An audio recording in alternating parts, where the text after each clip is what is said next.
वैसे guys I hope you are doing well. I am Veer, welcome to Streller family. ये देखिए कितनी शानदार बात यहाँ पर बोली गई है।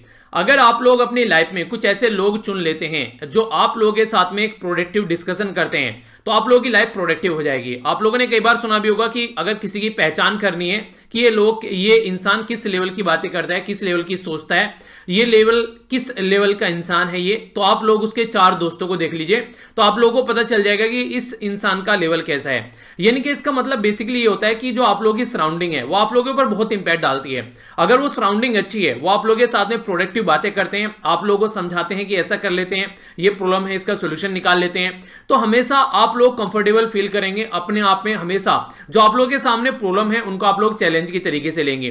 पर लेकिन अगर इसके अपोजिट लोग हैं, जरा सा कुछ हुआ नहीं यार, ये ना जिंदगी बर्बाद हो जाएगी, ऐसा ही होता है यार हम लोगों के साथ में, यार हमसे नहीं हो पाएगा ये सारी चीजें, जो करने वाले जो लोग होते हैं ना वो तो किसी और ही प्लानेट से, किसी और ही ग्रह से आते हैं। अगर ऐसे लोग आप लोगों के पास में होंगे वो आप लोगों को आगे नहीं बढ़ने देंगे, वो कूप मेंढक हैं, वो वहीं पर ही आप लोगों को थामे रखेंगे। तो इसलिए सोच समझकर एक अच्छा दोस्त बनाइए। आप लोग क्या करते हैं, ये एक ऐसी चीज है जो लाइफ में सबसे ज्यादा इंपैक्ट डालती है, और इसको आप लोग ऐसा करते हैं किसी को भी जाकर पकड़ लिया, दोस्त बना लिया, नहीं, वो आप लोग के माइंड पर इंपैक्ट डालेगा। तो उसके ऊपर थोड़ा सा टाइम इन्वेस्ट कीजिए और अच्छा इंसान जो अच्छे थॉट प्रोसीजर का हो उसको अपने पास में रखिए। ओके, आज का जो आप लोगों का मैप बेस्ड क्वेश्चन है यहाँ पर, ये सेल्टिक सी, जाकर इसको मैप में नहीं हारेगा कहां पर ये लोकेटेड है। फिर नेक्स्ट जो लेक्चर होगा उसमें हम लोग इसके बारे में डिस्कस करेंगे नेक्स्ट डे। बाकी काफी कुछ शानदार डिस्कस करने के लिए आज के द हिंदू न्यूज़पेपर में। तो आइए एक ओवरव्यू ले लेते हैं कि क्या क्या हम लोग को डिस्कस करना है, उसके बाद में फिर चीजें आगे देखेंगे। यहां पर ये आर्टिकल है काफी इंपोर्टेंट, एक एक कर देखेंगे, डिटेल में आर्टिकल डिस्कस करूंगा। पाकिस्तान की ग्रे लिस्ट के बारे में बात किया जा रहा है, पाकिस्तान को ग्रे लिस्ट में रखा जा रहा है, इंडिया के ऊपर क्या इंपैक्ट है, इंडिया क्या चीजों को लेकर चल रहा है, और पाकिस्तान को ग्रे लिस्ट से बाहर क्यों नहीं निकाला गया, आखिर चाइना ने पाकिस्तान को धोखा क्यों दिया। एक गाना याद आ रहा था, यहां पर पाकिस्तान को चाइना ने धोखा दे दिया, मतलब बीच मझधार में छोड़कर चाइना जो है पाकिस्तान को चला गया। चलिए कोई नहीं, देखेंगे जो भी है इसके बारे में डिटेल में समझेंगे। इसी के साथ में अगर बात करें एयर क्वालिटी के बारे में बात की जा रही है, डोनाल्ड ट्रंप साहब के द्वारा कमेंट किया गया हमारी कंट्री के ऊपर कि हमारी कंट्री की एयर क्वालिटी कैसी है, तो उसी के बारे में थोड़ा सा समझेंगे। यानी कि वो नहीं बोलता है, आप लोगों ने एक डायलॉग सुना होगा, शायद कुछ ने सुना हो कुछ ने ना सुना हो, अगर नहीं सुना हो तो बताऊंगा। ये सुना होगा, नॉर्थ इंडिया में डायलॉग काफी फेमस है कि छाछ तो बोल ले छलनी भी जिसमें 72 छेक। यानी कि एक ऐसा इंसान जिसकी क्रेडिबिलिटी नहीं है वो इंसान उस चीजों को बोले, तो ये बेसिकली एक ऐसा डायलॉग है यहाँ पर। यानी कि वो बोल रहा है इन्वायरमेंट के बारे में जो खुद इन्वायरमेंट के रूल और रेगुलेशन फॉलो नहीं करता है। तो इंटरेस्टिंग आर्टिकल है, इसके बारे में भी हम लोग जानेंगे। ये वेस्ट एशिया के बारे में बात की जा रहा है, इंडिया और चाइना का इंपैक्ट तो थोड़ा सा डिफरेंट है। नॉर्मली वेस्ट एशिया में हम लोगों ने देखा किस तरीके से आज की डेट में जो यूएई या फिर बहरीन या फिर कई सारी दूसरी कंट्री इजराइल के साथ में नॉर्मल रिलेशन कर रही है, पर लेकिन इंडिया और चाइना किस तरीके से वेस्ट एशिया के लिए इंपॉर्टेंट है या फिर हमारे लिए वो कैसे इंपॉर्टेंट है, तो ये बातें यहां पर समझाने की कोशिश की गई है। ये ऊपर वाला जो बड़ा आर्टिकल है यहाँ पर KR नारायण साहब के बारे में ये आर्टिकल लिखा गया है, जो हमारी कंट्री के एक फॉर्मर प्रेसिडेंट भी थे, तो उनके बारे में यहाँ पर बात की जा रही है। हल्का सा एक ओवरव्यू आप लोगों को पता होना चाहिए कि हमारी कंट्री में किस किस टाइम पर कौन कौन प्रेसिडेंट रहे, तो इसके बारे में अगर आइडिया रहेगा तो चीजों को लिखने में, एग्जाम में और वैसे भी समझने में आप लोगों को फायदा यहाँ पर हो पाएगा। सबसे पहले जो हमारी कंट्री के प्रेसिडेंट थे डॉक्टर राजेंद्र प्रसाद, 1950 से लेकर 1962 तक रहे। सर्वपल्ली राधाकृष्णन, ये यहाँ पर 1962 से लेकर 1967 तक रहे। इसी के साथ में जाकिर हुसैन, ये यहाँ पर देखिए, अगर पर्टिकुलर पर्सनैलिटी के बारे में जैसे आप लोग जानिएगा, जैसे कि इंपॉर्टेंट अगर मैं आप लोगों से बोलूं, यहाँ पर आप लोग देखिए, अगर आप लोगों को पता होगा कि यहाँ पर ये पर्टिकुलर जो टाइम ड्यूरेशन में प्रेसिडेंट कौन रहे, तो कई सारे इवेंट आप लोगों को याद आ जाते हैं। जैसे 1975 से लेकर 1977 तक यहाँ पर क्या रहा, यहाँ पर इमरजेंसी लगी रही, ठीक है। तो इस तरीके से ये आप लोग देखिए, तो ये आप लोग समझ पाएंगे कि फखरुद्दीन अली अहमद वहां पर उस टाइम पर प्रेसिडेंट थे। तो और भी कई सारी बातें आप लोगों को यहाँ पर याद आ जाती है। तो उस इंसिडेंट के साथ में अगर कोई प्रेसिडेंट है आप लोग या फिर प्राइम मिनिस्टर है तो उसके बारे में हल्का सा आइडिया रखिएगा, ठीक है। नेक्स्ट यहाँ पर बात की जा रही है जाकिर हुसैन साहब के बारे में, तो 1967 से 1969, वीवी गिरी साहब हैं 1969 से 1974, फखरुद्दीन अली अहमद साहब के बारे में हम लोगों ने जान लिया। नेक्स्ट बात की जा रही है नीलम संजीव रेड्डी, तो ये 1977 से 1982। इसी के साथ में यहाँ पर जैल सिंह, यहाँ पर 1982 से लेके 1987, ठीक है।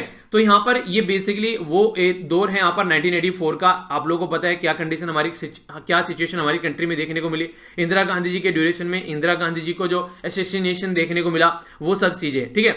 तो ये सारी चीजें आप लोग कनेक्ट कर पाएंगे अगर आप लोग थोड़ा सा एक आइडिया रखेंगे कि हमारी कंट्री में कौन सा लीडर किस टाइम पर था। नेक्स्ट बात की जा रही है यहाँ पर यह है रामास्वामी वेंकटरमन 1987 से लेकर 1992। नेक्स्ट बात की जा रही है शंकर दयाल शर्मा 1992 से लेकर 1997। के आर नारायण साहब 1997 से लेकर 2002।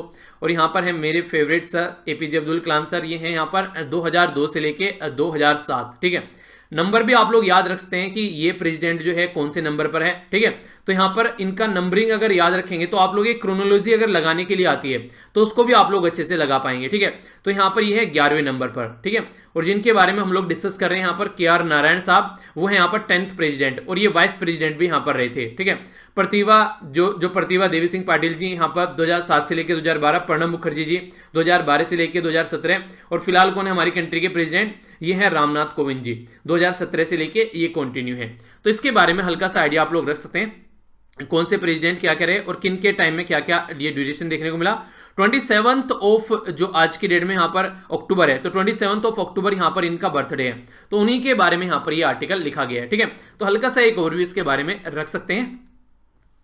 नेक्स्ट यहाँ पर जो बात की जा रही है कोविड-19 के बारे में बात की जा रही है कि कोविड-19 से क्या क्या लेसन सीख सकते हैं। तो देखिए ये कुछ ऐसी चीजें हैं जो आप लोगों ने वैसे भी देखा होगा कि जैसे इकोनॉमी पर काफी इंपैक्ट पड़ा, ठीक है, पॉलिटी पर काफी इंपैक्ट पड़ा, इसी के साथ में जो सोसाइटी में रहन सहन है उसके ऊपर काफी इंपैक्ट पड़ा। पहले क्या था, गले मिलते थे, अब दूर से ही नमस्ते कर लेते हैं। ठीक है, तो ये सारी सिचुएशन जो आप लोगों ने देखी, तो आज की डेट में अगर मास्क देखें एक तरीके से, अगर घर से निकलते हैं जैसे फोन ले लिया, चार्जर ले लिया, अगर बाहर कहीं जाना है, ठीक है, अपना लैपटॉप वगैरह या फिर जो भी आप लोग वॉलेट उठा लिया, यानी कि ये सारी चीजें जो आप लोग लेकर चलते थे, अब उसमें मास्क भी एक मैंडेटरी आप लोगों को लगता है कि हाँ उसको भी सामने रखते हैं। जहां अपना पर्स रखा हुआ है वहीं पर मास्क रख दिया, तो वहीं पर चाबी रख दी अपनी बाइक की या फिर गाड़ी की, वो उठा ली, तो एक कंपल्सेशन सी आप लोगों को लगने लगी है। तो काफी कुछ यहाँ पर चेंज आप लोगों को देखने को मिल रहा है। इंटरेस्टिंग बात यहाँ पर ये, अगर एक स्टडी की जाए पिछले कुछ टाइम में जब कोविड-19 रहा, बहुत सारी दूसरी बीमारी जैसे फीवर होता था, हेजा होता था, दस्त होते थे, ठीक है, डायरिया जैसी प्रॉब्लम, ये कई सारी बीमारी काफी ज्यादा कम हो गई क्योंकि साफ सुथरा हम लोगों ने रहना स्टार्ट किया, बाहर का खाना खाना हम लोगों ने काफी कम कर दिया, तो इससे हमारी जो हैबिट है वो भी कहीं ना कहीं काफी ज्यादा सुधरनी स्टार्ट हो गई है। तो इसके चलते काफी सारे चेंज आप लोगों को सोसाइटी में देखने को मिले हैं। अच्छा, अगर आप लोगों से मैं पूछूं कि आप लोगों में सबसे बड़ा चेंज क्या है इस पर्टिकुलर बीमारी से, तो आप लोग अपनी जो एक तरीके से चीजें हैं शेयर कर सकते हैं। अगर आप लोगों को लगता है कि कोविड-19 ने मेरी लाइफ में सबसे बड़ा चेंज ये किया है, तो आप लोग शेयर कर सकते हैं कि आप लोगों की लाइफ में क्या सबसे बड़ा चेंज आप लोगों को देखने को मिला। ये फिर से यहाँ पर जो तनिष्क के ऐड के बारे में आप लोगों से बात की, जिस किसी ने वो तनिष्क का ऐड नहीं देखा है वो तनिष्क का ऐड आप लोग देख लीजिएगा। यहाँ पर ये बेसिकली ऐड दिखाया गया यहाँ पर तनिष्क का, एक यहाँ पर हिंदू लड़की रहती है, मुस्लिम लड़के से इसकी शादी हो चुकी है और इसकी गोद भराई की रस्म चल रही है। गोद भराई की जो रस्म होती है वो नॉर्मली माना जाता है कि हिंदू फैमिली में ही होती है गोद भराई की रस्म, पर लेकिन मुस्लिम फैमिली भी इसको लेकर चल रही है। तो तनिष्क के द्वारा यहाँ पर जो ये ज्वेलरी, जो ये बेसिकली कंपनी है, ये यहाँ पर ये ज्वेलरी बेचती है, तो ये एक तरीके से ज्वेलरी का ऐड कर रहे थे, पर लेकिन यहाँ पर जो देखने वाले उन्होंने इसको अलग एंगल से देखा कि यहाँ पर एक हिंदू लड़की जो है वो मुस्लिम लड़के से शादी किए हुए, तो उसको अलग तरीके का इशू यहाँ पर बना दिया गया। ठीक है, तो ये एक अलग माहौल यहाँ पर क्रिएट हो गया कंट्री में। तो उसी के बारे में कि एडवर्टीजमेंट जो है कई बार यहाँ पर ऐसे भी देखने को मिलेंगे जो अच्छे अच्छे एडवर्टीजमेंट है, जैसे कई बार आप लोग ने देखा होगा टेलीग्राम पर कई सारे ऐसे ऐड में शेयर करता हूँ, तो ये सारे जो इस तरीके के ऐड हैं, जिस किसी ने ये ऐड नहीं देखा, ये भी मैंने टेलीग्राम पर शेयर किया था, उस ऐड को आप लोग देखेगा और आप लोगों को क्या लगता है कि ऐड सही था या फिर गलत था, आप लोग भी अपनी राय रख सकते हैं being a citizen of India. तो मेरे हिसाब से अगर देखा जाए, हिंदू लड़का अगर मुस्लिम लड़की से शादी कर रहा है, मुस्लिम लड़का हिंदू लड़की से शादी कर रहे हैं, ये इसमें आप और मैं कौन होते हैं बोलने वाले, ये तो इंडिविजुअल की चॉइस है उनकी, उनको अगर सुटेबल लग रहा है कि शादी करनी चाहिए तो हमारा संविधान उनको फ्रीडम देता है, स्वतंत्रता देता है, ये उनकी खुद की चॉइस है। हम सामने वाले को बताएं तुमको क्या खाना है, क्या पहनना है, हम बस राय दे सकते हैं, सजेशन दे सकते हैं, लेना या नहीं लेना इसका काम है, हम उसके ऊपर थोपेंगे थोड़ी ना। आप लोग कोई बोलने लगे कि तुमको इसी लड़की से शादी करनी है, ठीक है, तुमको यही कलर के कपड़े पहनने हैं, किम जोंग उनकी तरह ही तुमको बाल कटाने तो यानी कि अगर तुमको कोई बोलने लगे कि हाँ इस तरीके से काम करने हैं, तो क्या आप लोगों को लगेगा इस टाइम पर। तो ये सारी चीजें मेरे हिसाब से तो लगता है कि ये सारे एक तरीके से इंडिविजुअल और पर्सनल डिसीजन है, रिलीजन के साथ में कनेक्ट कर इसको न देखा जाए तो ज्यादा बेटर रहेगा। और यही सजेशन आप लोगों को जब आंसर राइटिंग में आप लोग लिखते हैं तो आप लोगों को न्यूट्रल रहना है और सेक्युलर सजेशन देना है। आप लोग भले ही कुछ भी सोचते हो, आंसर राइटिंग में आपके अंदर का जो इंसान है, जो आप लोगों को लगता है ये चीजें सही है, आप लोग कई सारों को लगता है ना कि गांधी जी ने बहुत कुछ गलत किया देश के साथ में, तो वो भावनाएं अपनी अंदर रखिए, जो भी आप लोगों की भावनाएं एग्जाम में अगर दी गई तो आप लोग कभी भी अपने ड्रीम को कंप्लीट नहीं कर पाएंगे। तो इसलिए जो जरूरी है वही आप लोग चीजें रखिए, और बाकी अगर जब चीजें आप लोग समझेंगे पढ़ेंगे तो आप लोगों को समझ में भी आ जाएगा क्या सही है और क्या गलत है, ठीक है। तो वो नहीं कहते कि थोड़ा सा विवेक का इस्तेमाल कीजिए, अपनी बुद्धि का इस्तेमाल कीजिए, तो चीजें ज्यादा बेटर समझ में आप लोग के आ पाएगी। ओके, नेक्स्ट यहाँ पर ये जो वाला आर्टिकल है, इस वाले आर्टिकल में यहाँ पर बेसिकली समझाने की कोशिश की गई है कि कोविड-19 के चलते क्या क्या इंपैक्ट वुमेन पर देखने को मिल रहा है, ठीक है। और ये बिहार के इलेक्शन के बारे में है, तो बिहार के इलेक्शन जो है जोरों शोरों से आगे बढ़ रहे हैं, तो देखते हैं क्या कंडीशन बनती है। और ये है आज का कार्टून के ऊपर एक हल्का सा नजर डाल लेते हैं। इस कार्टून के बारे में आप लोग क्या समझते हैं, तो 40 से लेके 50 शब्द आप लोग लिखने की कोशिश कीजिएगा कि आप लोग क्या राय है इस कार्टून को लेके। आइए अब चलते हैं नेक्स्ट आर्टिकल की ओर, जिसको डिटेल में समझेंगे, और उससे पहले आप लोगों के सामने क्वेश्चन भी होगा।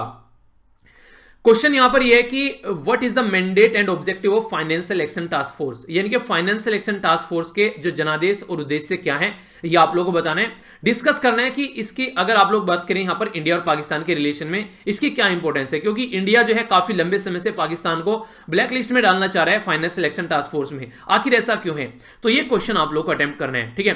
तो क्वेश्चन अच्छे से अटेम्प्ट कीजिए, जो आंसर राइटिंग की प्रैक्टिस कर रहे हैं वो अच्छे से आंसर राइटिंग प्रैक्टिस कीजिए, और कल से हो सकता है कि मैं आप लोगों को एक क्वेश्चन और देना स्टार्ट कर दूं। अपना अच्छे से क्वेश्चन लिखते रहिए, क्योंकि एक ऐसा ड्यूरेशन है, इसमें प्रीलिम्स नहीं देखना आप लोगों को, कंप्लीटली मेंस के ऊपर फोकस देकर चलिए। अपना एथिक्स वाला पोर्शन भी आप लोग कवर करके चलिए, उसके बारे में भी मैं आप लोगों को बीच बीच में एथिक्स का जो पोर्शन है उससे रिलेटेड टेलीग्राम पर चीजें शेयर करते रहता हूं, तो उसको भी शेयर करता रहूंगा ताकि आप लोग जो हैं उसको अटेम्प्ट कर सके, ठीक है। अपनी कॉपी में लिख लीजिए या फिर कमेंट बॉक्स में पोस्ट कीजिए, जहां से भी आप लोगों को सुटेबल लगता है। अपना मैं तो बोलूंगा कॉपी में ही लिख लीजिए, आप लोग ग्रुप में पोस्ट कर दीजिए कॉपी में लिखकर, उससे ये रहेगा कि आप लोगों की ऐसी प्रैक्टिस होगी जैसे एग्जाम में आप लोगों को प्रैक्टिस करनी है, ठीक है। अब समझ लेते हैं आर्टिकल के बारे में। आर्टिकल जो है यहाँ पर फाइनेंशियल एक्शन टास्क फोर्स के बारे में बात कर रहे हैं, ये क्या है इसके बारे में जानेंगे, और आखिर न्यूज में किस लिए है वो भी हम लोग समझेंगे। तो आइए इसको पहले थोड़ा सा इसका बेसिक इंफॉर्मेशन हम लोग एक बार जान लेते हैं। सबसे पहले तो आप लोगों के माइंड में ये आगा कि ये न्यूज में किस लिए आ गया है। न्यूज में इसलिए आ गया है फाइनेंशियल एक्शन टास्क फोर्स अभी रिसेंटली, कि जो पाकिस्तान है, पाकिस्तान को ग्रे लिस्ट में रखा गया है। पहले पाकिस्तान को बोला जा रहा था ब्लैक लिस्ट में डालना है, कुछ लोग बोले थे पाकिस्तान को बाहर निकालना है, तो पाकिस्तान के जो लीडर है वो तो सोच रहे थे हम लोग बाहर निकल जाएंगे, पर लेकिन पाकिस्तान को ग्रे लिस्ट में ही रखा गया है। और यहां पर नेक्स्ट ईयर फरवरी में जो एक तरीके से जो चीजें चलेंगी उससे और पता चलेगा कि क्या क्या चीजें होने वाली हैं, क्योंकि पाकिस्तान को 27 जो यहां पर फॉलो करने के लिए बोला था, 27 इसको टारगेट दिए गए थे, इसने 21 कंप्लीट किए, और 21 भी कंप्लीट किए जब डेडलाइन एक्सपायर हो गई, यानी कि डेडलाइन कंप्लीट होने के बाद में इसमें कंप्लीट होते नजर आए। अभी भी कई सारी चीजें ऐसी बची हुई हैं जो इसको कंप्लीट करनी थी और इसने कंप्लीट नहीं की है, तो इसके चलते पाकिस्तान को जो है वो ग्रे लिस्ट में रखा गया। हालांकि पाकिस्तान के जो प्राइम मिनिस्टर इमरान खान साहब, उनको लग रहा था कि हम लोगों ने बहुत अच्छा काम किया है और हम लोग यहां से बाहर निकल जाएंगे, पर लेकिन ऐसा हुआ नहीं। यहां पर ये इसी कैटेगरी में अभी रहे यहां पर ग्रे लिस्ट में, तो जिसके चलते यहां पर आगे आने वाले टाइम में भी इनके ऊपर उसी तरीके की नजर रखी जाएगी कि ये काम कैसे कर रहे हैं और किस तरीके सिचुएशन को हैंडल कर रहे हैं। अगर बात करें यहां पर सबसे पहले अगर, तो ग्रे लिस्ट, इनको ये लग रहा था कि ग्रे लिस्ट से आप लोग निकल जाएंगे, क्योंकि इनके द्वारा काफी लार्ज स्केल पर मॉनिटर किया गया जो टेररिस्ट फाइनेंसिंग होती है और मनी लॉन्ड्रिंग जो है उसमें भी कई सारी चीजें फॉलो की गई। तो 27 में से इन्होंने 21 चीजें जो है वो कंप्लीट कर ली। वो अलग बात है कि टाइम ड्यूरेशन जो था उस टाइम पर ये कंप्लीट नहीं कर पाए। तो यहां पर ये 39 मेंबर की अगर हम लोग बात करें जो कि FATF के अंदर है, उसमें से ओनली तुर्की एक ऐसा मेंबर था जो चाह रहा था कि पाकिस्तान जो है वो ग्रे लिस्ट से बाहर निकल जाए। बाकी जो इसके लंगोटिया यार हैं, ठीक है, तो ये पाकिस्तान गाना गा रहा होगा, दिल मेरा तोड़ दिया इसने बुरा क्यों मानूं, इसे हक है कि मुझे प्यार करे या ना करे। तो यहां पर चाइना ने जो है धोखा दे दिया, चाइना ने भी यहां पर इसको सपोर्ट नहीं किया, तो ये बहुत सोचने वाली बात है। इसी के साथ में सऊदी अरेबिया और मलेशिया जो कि यहां पर सपोर्ट कर रहे थे। अगर पाकिस्तान को ब्लैक लिस्ट में भेजना था तो यहां पर तुर्की, मलेशिया और चाइना, 3 कंट्री ऐसे जो खुलकर सामने आई थी। अगर 39 मेंबर में से 3 कंट्री ये बोल देते हैं कि ये काम यहां पर नहीं होगा, तो वो काम नहीं होता है। तो चाइना, इसी के साथ है मलेशिया और तुर्की, ये 3 कंट्री ऐसी बनी हुई थी जिन्होंने बोला पाकिस्तान को ब्लैक लिस्ट में नहीं डालना है, तो पाकिस्तान ब्लैक लिस्ट में नहीं गया। पर लेकिन इन्होंने इसको ग्रे लिस्ट से बाहर निकालने के लिए भी मना कर दिया, ओनली तुर्की साथ में खड़ा हुआ था। तो इसलिए पाकिस्तान का दिल थोड़ा तो टूटा होगा, पर लेकिन इसके पीछे कई सारी बातें आप लोगों को देखने को मिलेगी जो आप लोग समझ पाएंगे। तो अभी पाकिस्तान के पास में 4 महीने आने वाले टाइम में, 4 महीने कौन से, जैसे अभी अक्टूबर खत्म हो रहा है, लगभग नवंबर, दिसंबर, जनवरी, फरवरी, तो फरवरी में यहां पर पाकिस्तान को फिर से रिव्यू किया जाएगा। अगर पाकिस्तान के जो 27 में से 21 कंप्लीट कर लिए और जो बचे हुए 6 बचे हुए, उन 6 पर पाकिस्तान क्या फोकस करेगा वो चीजें देखने को मिलेगी। उसमें से कुछ यहां पर पॉइंट बता रखे हैं, जैसे कि इसको और ज्यादा एक्शन लेने हैं, यूएन के द्वारा जो टेररिस्ट बैन किए गए हैं और जो टेररिस्ट ग्रुप, तो पाकिस्तान से पनाह उनको मिलती है, तो पाकिस्तान को उनके खिलाफ एक्शन लेना पड़ेगा।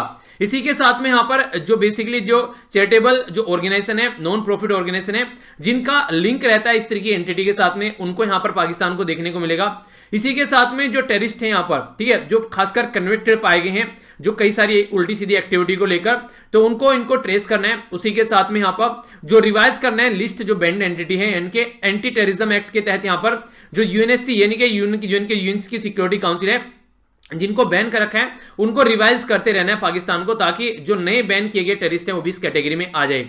इसी के साथ में यहां पर जो भी चैनल है फाइनेंस करने का नारकोटिक्स या फिर स्मगलिंग के लिए, उसको भी यहां पर पाकिस्तान को समझना पड़ेगा। यानी कहने का मतलब यहां पर यह है कि पाकिस्तान को जो है ये सारी चीजें इंप्लीमेंट करनी पड़ेगी। अगर रियलिटी में वो चाहता है ग्रे लिस्ट से वो बाहर निकल जाए, तभी इसको ग्रे लिस्ट से यहां पर बाहर निकाला जाएगा। पाकिस्तान का जो सपोर्ट काफी रिक्वायरमेंट है यहां पर, जब यूएसए को यहां पर देखा जाएगा अफगानिस्तान के अंदर अगर शांति वार्ता लेकर आनी है। आप लोग ये समझिए आखिर पाकिस्तान को ग्रे लिस्ट से बाहर नहीं निकालने का रीजन क्या था। इसके पीछे काफी बड़ी पॉलिटिक्स आप लोग बोल सकते हैं। उसका रीजन ये है कि यूएसए चाहता है कि पाकिस्तान जो है अफगानिस्तान के प्रोसीजर में इसको सपोर्ट करे और तालिबान जो है वहां पर एक तरीके से चीजें नॉर्मल करके वहां पर पावर में आए, गवर्नमेंट के साथ मिलकर काम करें। तो इसलिए अगर पाकिस्तान के ऊपर प्रेशर रहेगा कि हाँ वो तालिबान को सपोर्ट नहीं कर रहा है, तालिबान से अपनी सपोर्ट खींच रहा है एक तरीके से, और तालिबान को एक तरीके से कहीं ना कहीं फोर्स कर रहा है कि यूएसए के साथ में एग्रीमेंट साइन करे, तो तालिबान आराम से एग्रीमेंट साइन कर पाएगा। तो अगर पाकिस्तान का सपोर्ट अच्छा रहेगा तो अफगानिस्तान में जो है एक तरीके से एक नॉर्मलसी आने की चांसेस हो सकते हैं लोकल एरिया पर। ऐसी बातें बोली जा रही है। इसका वही एक बहुत बड़ा रीजन है कि यहां पर कहीं ना कहीं इनके द्वारा अभी यहां पर इसको ग्रे लिस्ट से बाहर नहीं निकाला गया है। ग्रे लिस्ट से बाहर निकालने का मतलब था कि पाकिस्तान के एक तरीके से खुले हाथ हो गए, फिर से वो जैसी हरकतें करना चाहे वैसी हरकतें कर सकता है। तो इसमें क्या क्या इंपैक्ट यहां पर पाकिस्तान के ऊपर पड़ रहा है, इस चीज को आप लोग समझने की कोशिश कीजिए। जब यहां पर हम लोग बात करेंगे पाकिस्तान जो है वो ग्रे लिस्ट में रहेगा, तो पाकिस्तान को इंटरनेशनल मॉनेटरी फंड यानी कि IMF, world bank, European union ये अपना फाइनेंशियल जो एड वगैरह देते हैं वो यहां पर सोच समझ कर देंगे, या फिर पाकिस्तान को लेने में काफी डिफिकल्टी होगी। हालांकि जो ऑलरेडी इसको यहां पर लोन मिल रहा है, जैसे कि 6 बिलियन के लोन की बात की थी, उसके ऊपर इसका इंपैक्ट नहीं पड़ेगा। पर लेकिन आने वाले टाइम में अगर फर्दर कोई ऐसी चीजें चाहिए पाकिस्तान को, तो वो चीजें यहां पर नहीं मिल पाएगी। पाकिस्तान की इकोनॉमिक कंडीशन की अगर बात करें तो 3.3 के करीब यहां पर बढ़ी थी 2019 में। 20 में अगर बात करें कोविड-19 आने से पहले यहां पर 2.6 के हिसाब से अकॉर्डिंग टू आईएमएफ यहां पर ये बढ़ रही थी।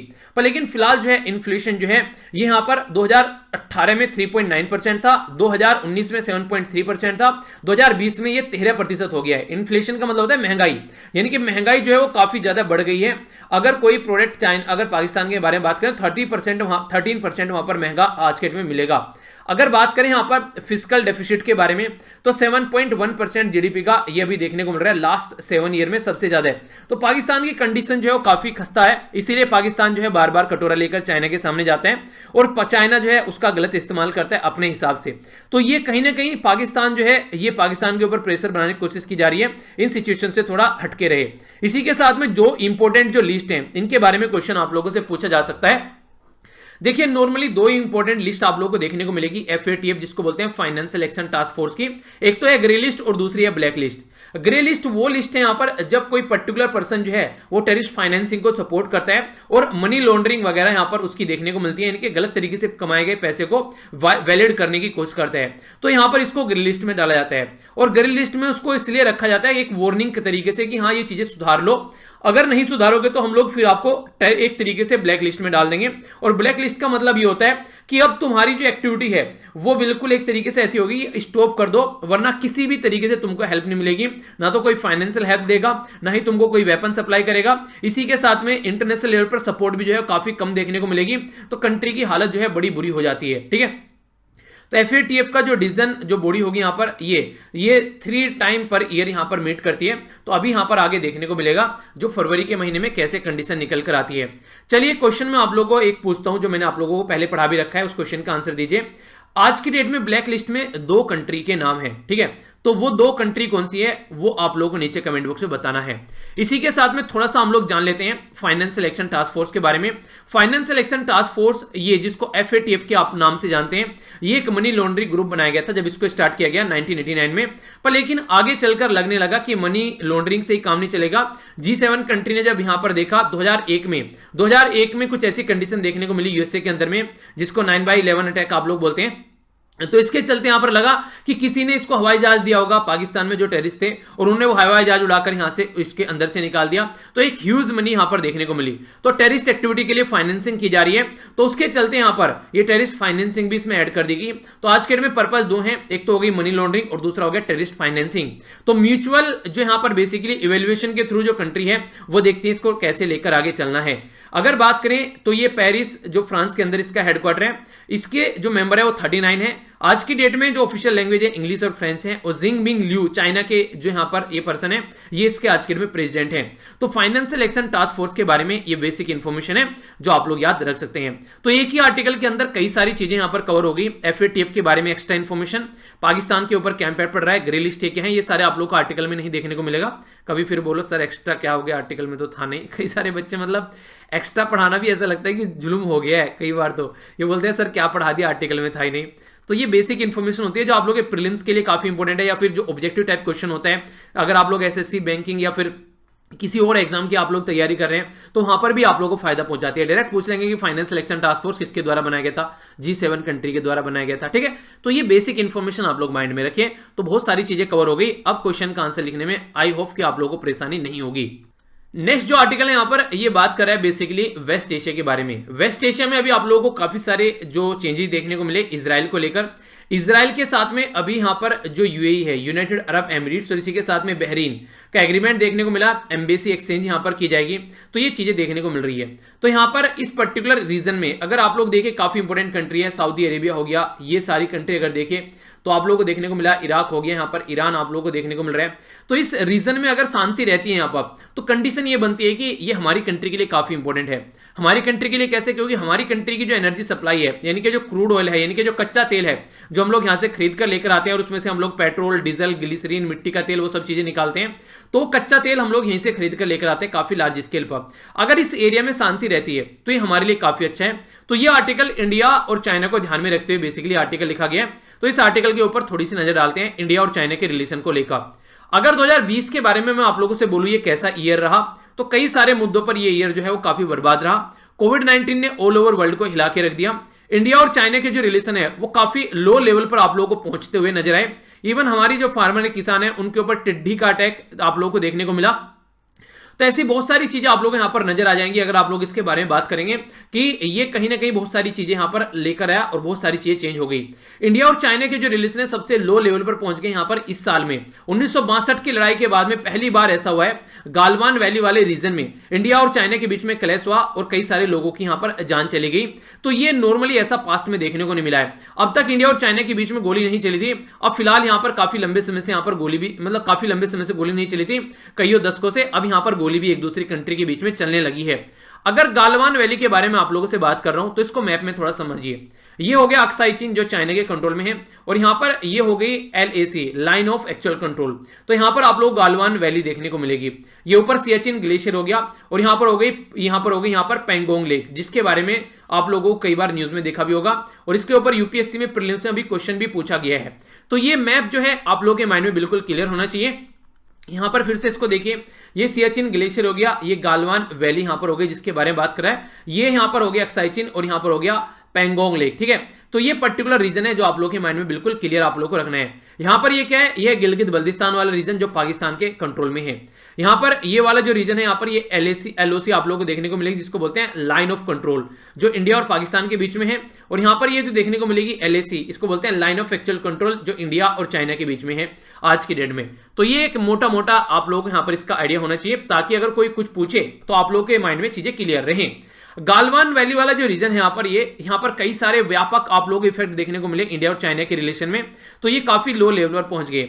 हमारी कंट्री के जो फॉर्मर फॉरेन सेक्रेटरी थे विजय गोखले साहब, उनके द्वारा ये बोला गया था कि एक टाइम था हम लोग नेम को फॉलो किया करते थे, नॉन अलाइंग मूवमेंट, यानी कि कहीं पर जाकर हम लोगों को किसी के अंदर इंटरफेयर नहीं करना है, इंडिपेंडेंट रहना है।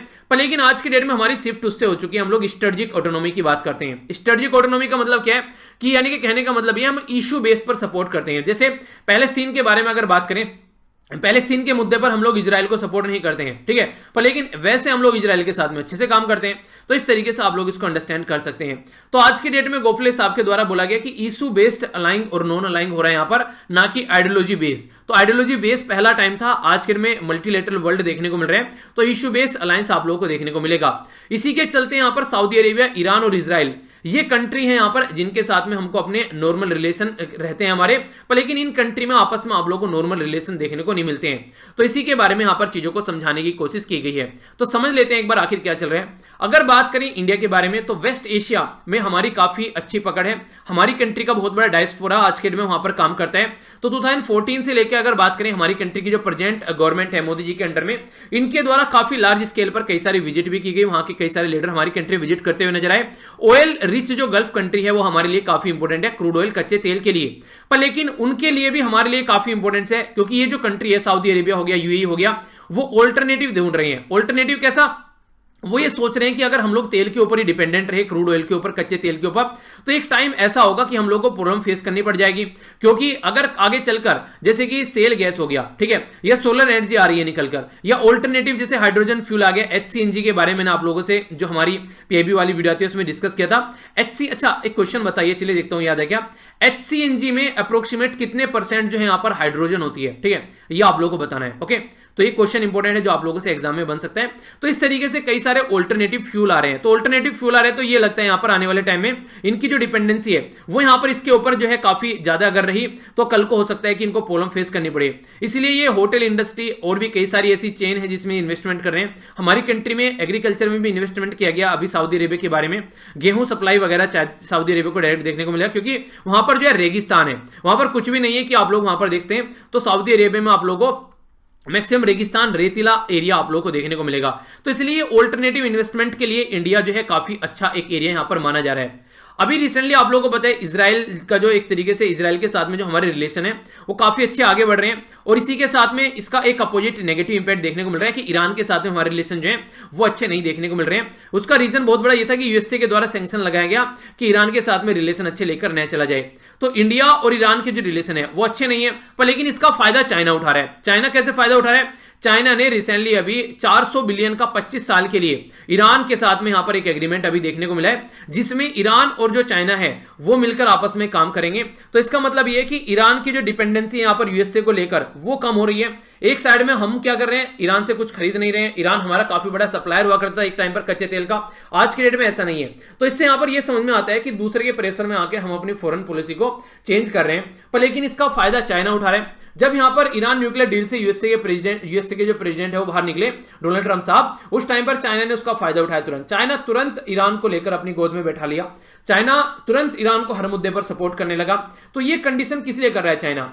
चाइना फ्री में अपने बाप को भी कुछ नहीं देगा। तो ये क्या क्यों कर रहा है? इसलिए कर रहा है क्योंकि चाइना को तेल की जरूरत है, चाइना को क्रूड ऑयल की जरूरत है, और चाइना को एक पार्टनर की भी जरूरत है।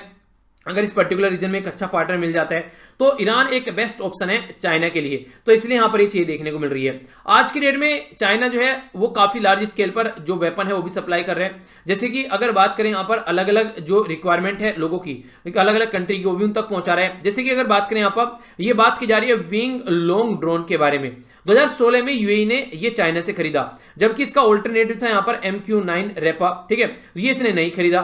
ठीक है, खरीदा कि इसने यूएसए ने देने से मना कर दिया। तो इस तरीके से आप लोग यहां पर समझ सकते हैं, यानी कि चाइना जो है हर जगह यूएसए का ऑल्टरनेटिव बनने की कोशिश करें।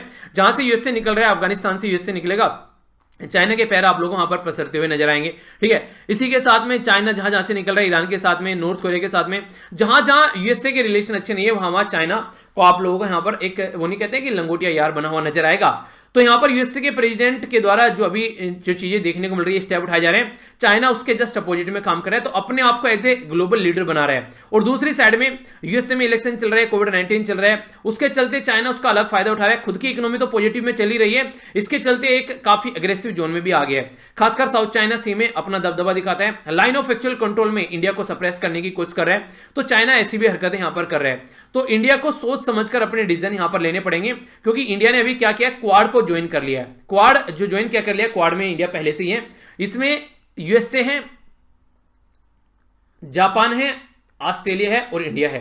तो ये जो क्वाड ग्रुप है यहां पर, अब इस क्वाड ग्रुप में जो मालाबार एक्सरसाइज है उसमें पहले इंडिया, यूएसए और जापान हुआ करते थे, अब यहां पर इसमें ऑस्ट्रेलिया भी आ गया है, तो ये भी एक और एडिशन आप लोग यहां पर देख सकते हैं। तो ये सारी सिचुएशन जो सामने निकल कर आ रही है तो सोचने के लिए यहां पर मजबूर कर रही है। आप लोगों को याद होगा मैंने अभी 2 दिन पहले आप लोगों को ये जो न्यूज एनालिसिस वाली वीडियो है उसमें मैंने आप लोगों को ये पढ़ाया, तो उसको देखिएगा आप लोग, जिससे कि आप लोगों के माइंड में क्लैरिटी रहे कि क्वाड ग्रुप में जो मालाबार एक्सरसाइज है वो यहां पर स्टार्ट हुई थी इंडिया और यूएसए के बीच में 1992 में, 2015 में उसको ज्वाइन कर लिया गया जापान के द्वारा, और अभी रिसेंटली 2020 में जो ये एक्सरसाइज होने वाली है ये यहां पर ज्वाइन करने जा रहा है इसको ऑस्ट्रेलिया, ठीक है। तो ये यहां पर आप लोग देखते हैं, तो क्वाड ग्रुप जो है पूरा एक तरीके से मिलिट्री फॉर्मेशन में कन्वर्ट होता हुआ यहां पर जा रहा है। तो ये भी एक पूरा एक मुद्दा है जिसके ऊपर आप लोगों को पता होना चाहिए, और ये ऐसे क्वेश्चन होते हैं जो फ्रीक्वेंटली आप लोगों से पूछ ले जाते हैं। तो जब मैं आप लोग कुछ चीजें बताता हूं और आप लोगों को लगता है इसमें डाउट है तो उसको कमेंट बॉक्स में बताइए। अगर कमेंट बॉक्स में नहीं बताना है तो एक और काम कीजिए, आप लोग खुद से उसको जाकर सर्च कर लीजिए। तो मेरा लेक्चर जब आप लोग सुनते हैं तो कॉपी पेन लेकर आप लोग बैठिए और उसी के साथ में जो जो पॉइंट्स आप लोग को लगते हैं उनको नोट डाउन करते रहिए कि लेक्चर कंप्लीट होने के बाद में चीजें हम लोग को सर्च करनी है, ठीक है। तो इससे क्या करेंगे, लंबे समय तक आप लोग याद रख पाएंगे और भी एक्स्ट्रा चीजें आप लोग को जानने को मिलेगी।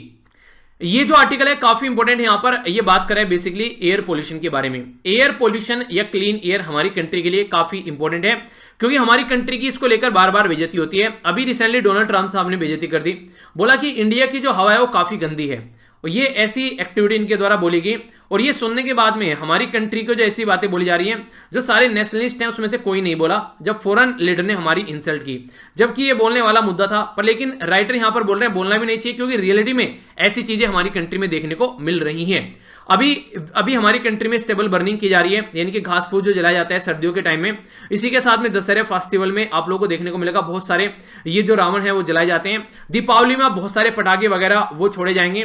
तो ये कैसा टाइम ड्यूरेशन होता है जो हमारी कंट्री के लिए सबसे खतरनाक होता है, इसकी वजह से बहुत ज्यादा इंपैक्ट देखने को मिलता है, खासकर प्रेग्नेंट वुमेन पर, इसी के साथ में छोटे बच्चों पर, बीमार जो लोग हैं या फिर किसी को अस्थमा है उस तरीके के जो लोग हैं, ये पोल्यूशन जो है बहुत बड़ा रोल प्ले करता है, जिसकी वजह से बहुत सारे लोगों की जान चली जाती है। और कोविड-19 अगर पोल्यूशन होता है तो कोविड-19 भी और ज्यादा खतरनाक यहां पर अपनी पकड़ बनाता हुआ नजर आता है।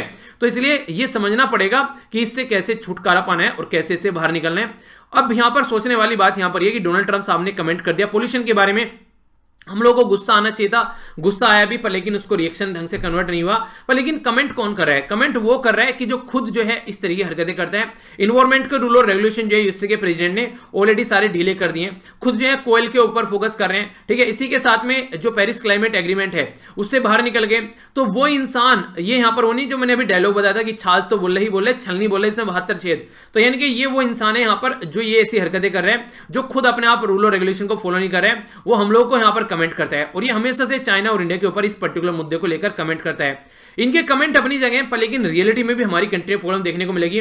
जैसे हमारी कंट्री में अनएम्प्लॉयमेंट जो है 45 साल में सबसे ज्यादा हाई था, तो गवर्नमेंट ने डेटा प्रस्तुत नहीं किया। हमारी कंट्री में जो पोल्यूशन लेवल अगर हम लोग बात करें काफी ज्यादा हाई रहता है, तो इसकी वजह से कितने लोगों की जान जा रही है, गवर्नमेंट डेटा पब्लिश नहीं करती है, कहती है हमारे पास में कोई डेटा नहीं है। हमारी कंट्री माइग्रेंट वर्कर कौन कहां से कहां गया, कितनों की जान हुई, गवर्नमेंट ने बोला डेटा नहीं है। हमारी कंट्री में कितने किसान यहां पर डेथ हो रही है, हमारी कंट्री में गवर्नमेंट से पूछा गया तो उन्होंने बोला हमारे पास में डेटा नहीं है, यानी कि ये डेटा इन्होंने पब्लिश करने ही बंद कर दिए। तो इसी में से प्रकाश जावड़ेकर साहब जो है हमारी कंट्री के एनवायरमेंट मिनिस्टर, उनके द्वारा जब पूछा गया उनसे तो उन्होंने बोला कि इंडिया की कोई ऐसी स्टडी नहीं है, हमारे पास में कोई स्टडी नहीं है। पर लेकिन अगर यूएसए की स्टडी के बेस पर हम लोग बात करें, पार्टिकुलेट मैटर जो है उसके चलते 8% इंक्रीज हो गया डेथ रेट में due to COVID novel virus, यानी कि कोविड-19 की वजह से 8% के करीब यहां पर चीजें बढ़ गई हैं। अगर यहां पर बात करते हैं जैसे जैसे सर्दी आ रही है, पार्टिकुलेट मैटर की क्वांटिटी जैसे जैसे बढ़ रही है, तो एक काफी बड़ा मुद्दा आप लोग यहां पर बोल सकते हैं। एक और इंपॉर्टेंट फैक्ट अगर आप लोगों से कोई पूछेगी सोर्स क्या क्या है एमिशन के, एयर पोल्यूशन के, तो सबसे ज्यादा जो होता है ये इंडस्ट्री की वजह से होता है। आपके आसपास में अगर कोई इंडस्ट्री है, ठीक है, कोई फैक्ट्री आप लोगों के आसपास में लगी हुई है, तो सबसे खतरनाक इंपैक्ट यहां पर ये डालती है। दूसरे नंबर पर जो ट्रांसपोर्ट सेक्टर है, जैसे गाड़ी, मोटरसाइकिल, व्हीकल, आप लोग पार्क में भी कई बार घूमने के लिए जाते हैं, तो कई सारे लोग ऐसे हैं जो गाड़ी लेकर जाते हैं, ठीक है। वहां पर बाइसिकल से भी जाया जा सकता है आराम से, या फिर अगर पास में है तो टहलते हुए भी जाया जा सकता है, पर लेकिन वहां तक जो है गाड़ी लेकर जाया जाता है। तो इस तरीके की जो छोटी छोटी चीजें आप लोग सुधारेंगे तो वो काफी सारी चीजें सुधरती हुई नजर आएगी। तो साइकिल जो है वो एक अच्छा ऑप्शन है आज के डेट में। तीसरे नंबर पर हो गया एग्रीकल्चर। तो पहला इंडस्ट्री, दूसरा जो हो गया यहां पर ये ट्रांसपोर्ट, और तीसरा हो गया एग्रीकल्चर, ठीक है। तो ये इंपॉर्टेंट है, कम से कम ये याद रखिएगा। नेक्स्ट बात की जा रही है कंज्यूमर एंड कमर्शियल प्रोडक्ट, तो ये है यहां पर। इसी के साथ में यहां पर अदर, और नेक्स्ट कमर्शियल एंड रेजिडेंशियल जो हीटिंग, यानी घरों में भी जो एक्टिविटी होती है उससे भी यहां पर देखने को मिलती है। 3 जरूर याद रखिएगा, पहला इंडस्ट्री, दूसरा ट्रांसपोर्ट, और तीसरा हो गया यहां पर ये हो गया ये एग्रीकल्चर, ठीक है, ITA या फिर ATI करके आप लोग याद रख लीजिए, जो भी सूटेबल लगे। तो ये सबसे बड़े रीजन है जिसकी वजह से पोल्यूशन यहाँ पर फैलता है। हमारी कंट्री में इसके लिए क्या क्या चीजें हैं, अगर इसके बारे में बात करूं तो कुछ बेसिक इंफॉर्मेशन आप लोगों के सामने यहाँ पर बात की जा रही है नेशनल एयर क्वालिटी इंडेक्स के बारे में। हमारी कंट्री में 2014 में नेशनल एयर क्वालिटी इंडेक्स लाया गया। तो ये जो इंडेक्स था यहाँ पर ये बात करेगा कि एयर की क्वालिटी कैसी रहती है हमारी कंट्री में। तो सेंट्रल पोल्यूशन कंट्रोल बोर्ड के साथ मिलकर स्टेट पोल्यूशन कंट्रोल बोर्ड जो है वो ऑपरेट कर रहे हैं यहाँ पर नेशनल एयर मॉनिटरिंग प्रोग्राम को। IIT कानपुर के द्वारा यहाँ पर एक एक्सपर्ट ग्रुप है जिसके द्वारा बोला गया एयर क्वालिटी इंडेक्स जैसी स्कीम के बारे में। तो यहाँ पर जो है बेसिकली अर्लियर पहले 3 इंडिकेटर हुआ करते थे, आज के डेट में यहाँ पर 8 पैरामीटर आप लोगों को देखने को मिलेंगे जिसके बेस पर यह कंडीशन की जाती है, जैसे कि PM10, PM2.5, NO2, O3, CO, SO2, NH3, PB। तो ये सारे आज के डेट में इसके बेस पर यहां पर तैयार किया जाता है एयर क्वालिटी इंडेक्स। तो एयर क्वालिटी इंडेक्स को 5 कैटेगरी में यहां पर डिवाइड किया गया है और जो कि 8 तरीके के जो पोल्यूटेंट है उसके बेस पर यहां पर ये कैटेगरी देखने को मिलती है। अगर ये 0 से लेके ये 50 के बीच में है, इसका जो टाइम हम लोगों ने इसकी जो डायमेंशन रखी गई है वो 0 से लेके 500 रखी है। तो 0 से लेके 50 के बीच में अच्छा है, सेटिस्फैक्टरी है 51 से लेके 100, मॉडरेटली पोल्यूटेड है 101 से लेके 200, पुअर पोल्यूटेड है 201 से लेके 300 और वेरी पुअर है यहाँ पर 301 से लेके 400 और सीवियर है 401 से लेके 500। यानी कि कहने का मतलब यहाँ पर ये है, अगर इस वाली कैटेगरी या फिर इस वाली कैटेगरी में आप लोग रहते हैं, इस वाली कैटेगरी में हमारी बहुत सारी सिटी रहती हैं, तो यहाँ पर कहने का हिसाब ये है कि आपको बीमार होने के लिए बीमारी की जरूरत नहीं है, हवा ही आप लोगों को बीमार कर देगी और एक हष्टपुष्ट इंसान भी यहाँ पर बीमार होता हुआ आप लोग को नजर आएगा। तो ये चीजें हम लोग को समझनी पड़ेगी और इसका सोल्यूशन हम लोग को निकालना पड़ेगा। तो ये चीजें समझाने की कोशिश यहाँ पर की गई है। कई सारे बच्चे बोले थे कि सर 2021 की तैयारी कैसे करनी है, इसके ऊपर ऑलरेडी मैं वीडियो बना चुका हूँ, इसको जाकर देख सकते हैं। और आप लोग कई बार पूछते रहते हैं सर ऑप्शनल सब्जेक्ट कैसे चूज करना है, ठीक है, आंसर राइटिंग ग्रुप के आंसर राइटिंग कैसे लिखनी है, ठीक है, NCERT कैसे पढ़नी है, 2021 का प्लान क्या है, EPFO के बारे में ये सारी वीडियो ऑलरेडी बना चुका हूँ मैं। ऐसे कैसे लिखना है, CSET कैसे कवर करना है, तो इनको जाकर आप लोग एक बार देख लीजिएगा। ये वो वीडियो है जो ऑलरेडी मैं कई बार यहाँ पर ये अपलोड कर चुका हूँ और टेलीग्राम पर ये मैंने सारी पिन कर रखी है। टेलीग्राम पर जैसे आप लोग जाएंगे यहाँ पर सर्च करेंगे स्टडी लवर वीर के नाम से, तो यहाँ पर ये टेलीग्राम खुलकर आएगा। तो इसमें जब आप लोग जाएंगे तो यहाँ पर पिन कर रखा है ऊपर ही, जब पिन पर क्लिक करेंगे तो ये सारे नीचे खुल के आ जाएंगे, ठीक है। तो इसको जाकर आप लोग देखेगा तो सारे माइंड के जो डाउट हैं वो आप लोग के दूर हो जाएंगे। तो एक अच्छा तरीका है, अगर आप लोग यहाँ पर ढूंढने से आप लोगों को टेंशन हो रही है कैसे ढूंढा जाएगा, तो ये इंप्लीमेंट कर सकते हैं।